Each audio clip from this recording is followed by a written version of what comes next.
तो प्यारे बच्चों, पिछले वीडियो में हम लोगों ने इसमें रासायनिक अभिक्रियाओं के प्रकार पढ़ रहे थे, जिसमें संयोजन अभिक्रिया, वियोजन अभिक्रिया और विस्थापन अभिक्रिया, इन तीनों को देख लिए थे। चौथी अभिक्रिया बची हुई थी द्विविस्थापन अभिक्रिया। तो यहाँ से स्टार्ट करेंगे। ये हो गया इसमें द्विविस्थापन अभिक्रिया अर्थात डबल डिस्प्लेसमेंट रिएक्शन। कौन सा रहेगा? Double displacement reaction.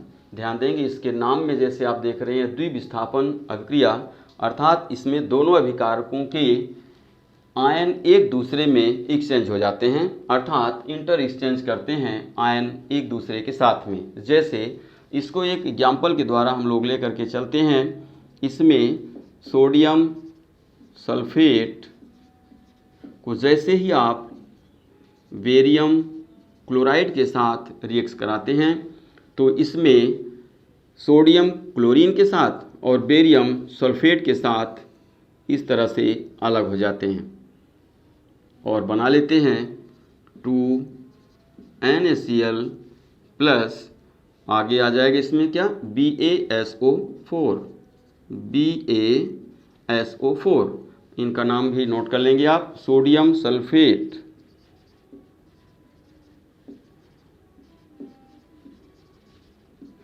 और ये हो जाएगा बेरियम क्लोराइड।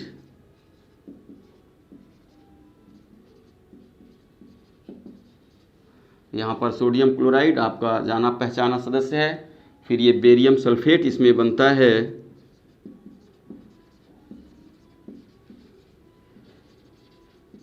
Barium sulphate.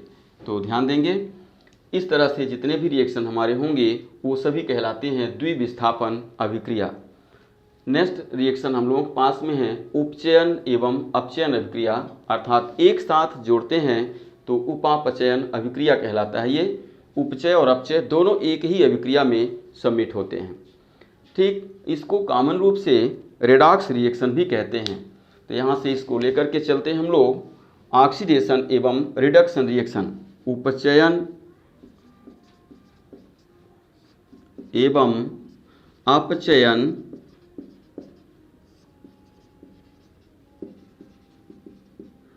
अभिक्रिया, अर्थात इसी को कॉमन आप लेकर के चलेंगे रेडॉक्स रिएक्शन। रेडॉक्स रिएक्शन अर्थात ऐसी अभिक्रिया जिसमें उपचयन एवं अपचयन दोनों होता है, वो रेडॉक्स रिएक्शन कहलाता है। तो ध्यान देंगे, इसमें पहले हम लोग देखेंगे उपचयन क्या है और फिर दूसरे में देखेंगे अपचयन क्या है। ठीक, दोनों का कॉमन रूप ये होता है। तो अभी हम लोगों को खास तौर से इसमें देखना है विशेष रूप से उपचयन और अपचयन। तो यहाँ पर हम लोगों ने पहले से भी देखा है कि जितने भी हमारे सामान्यतः तत्व होते हैं वो सभी ऑक्सीजन के साथ में क्रिया करते हैं और उसके बाद हाइड्रोजन के साथ में भी क्रिया करते हैं।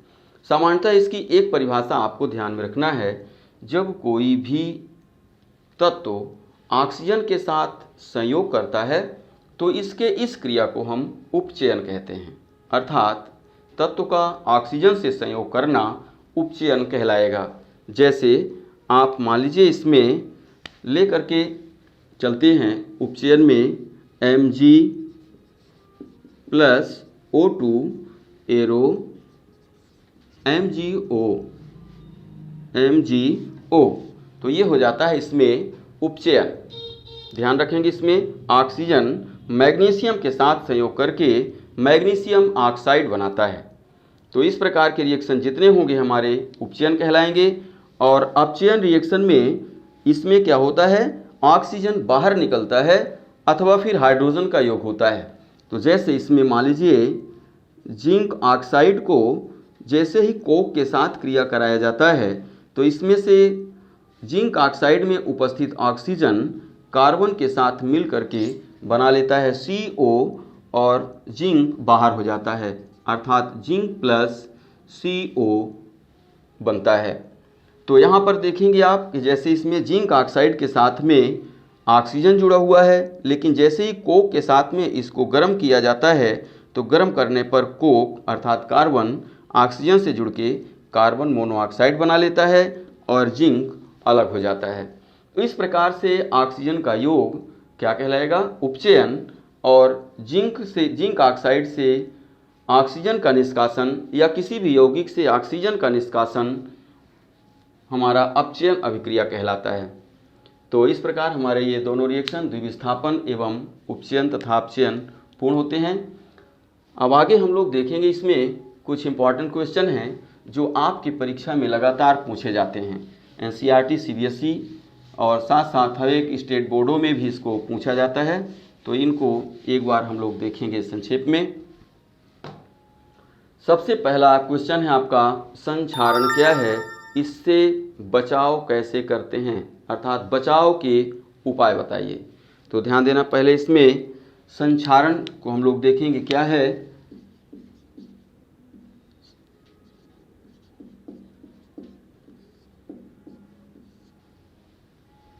कैरोजन संक्षारण, ये रस्टिंग भी सामान्यतः होता है इसका।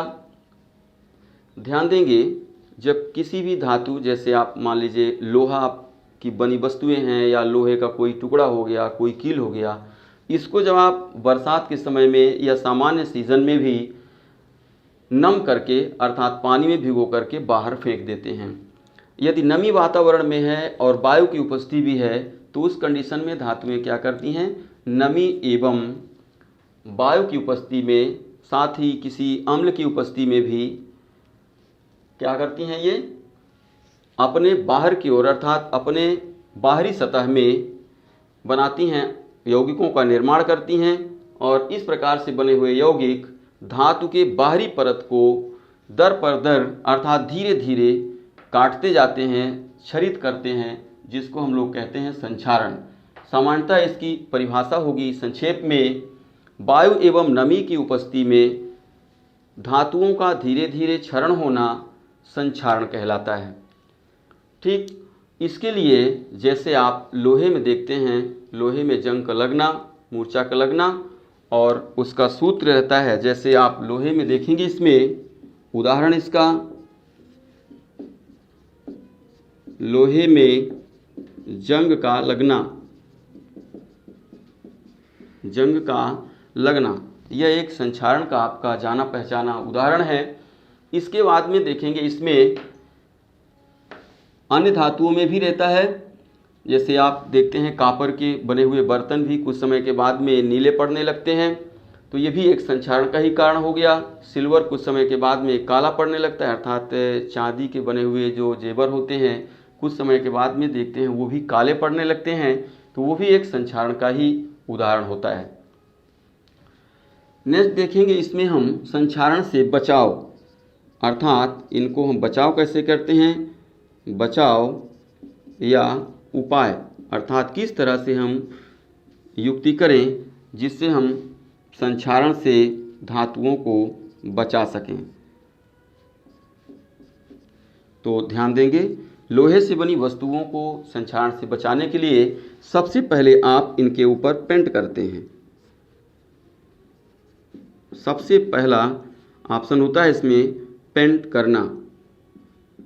ध्यान देंगे, ये क्वेश्चन भी आता है कि लोहे की वस्तुओं में हम पेंट क्यों करते हैं, तो इसका सिंपल या साधारण उत्तर होगा, लोहे की वस्तुओं में नमी एवं वायु की उपस्थिति में क्षरण होता है, अर्थात उनमें संक्षरित होती हैं वो, इसलिए इस संक्षारण से बचाने के लिए उनके ऊपर हम पेंट करते हैं। दूसरे नंबर में देखेंगे, मिश्र धातुओं का निर्माण करके।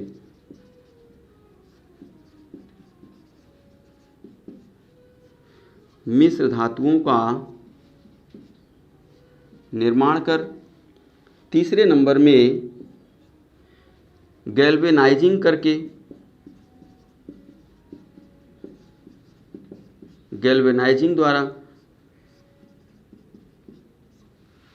गैल्वेनाइजिंग एक इसके द्वारा आयरन बनता है जिसको आप कहते हैं GI शीट या लोहे की पाइप इत्यादि बनती हैं। इसका तात्पर्य होता है लोहे की बने हुए पात्र के ऊपर क्या करेंगे आप, जस्ते की एक परत चढ़ा देते हैं जिसके कारण उसमें जंग नहीं लगता है, और उसी का शॉर्ट नेम होता है आपका गैल्वेनाइजिंग आयरन, अर्थात GI शीट, GI पाइप या अन्य सामान भी जो बनते हैं वो इससे बनते हैं। संक्षारण रोधी होते हैं, अर्थात इनमें संक्षारण की क्रिया नहीं होती। ठीक इस प्रकार से हम लोगों ने देखा कि इसमें बचाव करने के लिए हम उनमें पेंट कर सकते हैं या मिश्र धातुओं का निर्माण कर सकते हैं, अथवा फिर गैल्वेनाइजिंग के द्वारा भी हम लोहे की वस्तुओं को संक्षारण से बचा सकते हैं।